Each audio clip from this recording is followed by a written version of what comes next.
Throughout the 17th and 18th centuries, African people were kidnapped from their homes and forced into slavery into the American colonies. The conditions they suffered were cruel and inhumane, and many risked their lives to liberate themselves from their horrific reality. The Underground Railroad, a vast network of people who helped fugitive slaves escape to the North and to Canada, consisted of many individuals who knew the local efforts to aid fugitives. It effectively moved hundreds of slaves northward each year, and it is estimated that the South lost 100,000 slaves between 1810 and 1850. This system seems to have begun towards the end of the 18th century. In 1786, George Washington complained about how one of his runaway slaves was helped by a society of Quakers, formed for such purposes. The system grew, and around 1831 it was given the title the Underground Railroad, after the then emerging steam railroads constructed in the colonies. For the slave, running away to the north was anything but easy. The first step was to escape from the slaveholder. For many slaves, this meant relying on his or her own resources. The fugitives would move at night.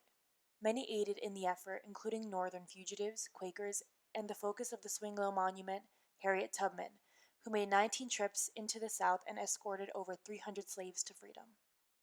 Through key formal elements such as composition and structure, especially through the use of metaphorical ideology, this statue suggests the importance of recognizing and honoring the courageous efforts of Harriet Tubman, as depicted in her stoic stature and size. The Swing-Low Monument is located at Harriet Tubman Square at 122nd Street, St. Nicholas Ave, and Frederick Douglass Boulevard, New York City.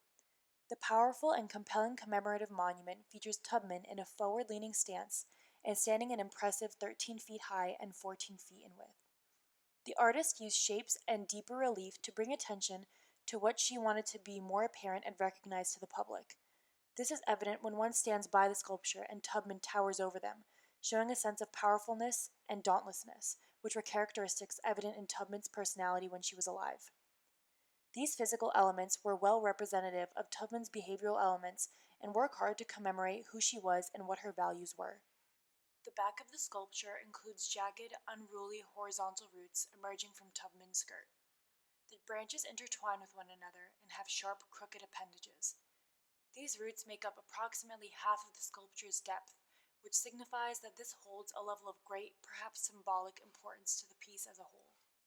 Furthermore, the figure is well over the height of most people doubled, which brings one's eye level to the top of her skirt, where the faces of unnamed people are carved in low relief. In addition to faces of perhaps fugitive slaves carved into the skirt, the monument features depictions of chains, footsteps, keys, and locks. This is also perhaps making it evident that this is a significant part of the piece, as it is made to purposefully meet the audience's vision. When artist Alison Saar was asked about her imagery in her piece, she said she thought it was really important to see how Tubman continued to put her own safety at risk, how she continued to put her own finances toward teaching other people in so many ways. Saar wanted to bring all those things to life in her story. What she wanted to do was depict outwardly her inward spirit of compassion and her fearlessness. The piece started taking on this image of a locomotive, this unstoppable locomotive, because despite all these efforts and bounties on her, she managed to continue her work. Even beyond the Civil War, she continued to do other things. That's sort of where the train-like image of her petticoat came from, wanting to talk about that fierce, relentless spirit that she had. Through the usage of material, composition, and structure, artist Alison Saar accomplishes her goal of translating the brave person Harriet Tubman was into an art piece. This statue suggests the importance of recognizing her heroic actions through key formal elements and design. Because of the installation of this sculpture, the public is able to honor and remember the struggles and feats of such a noteworthy and remarkable woman every day.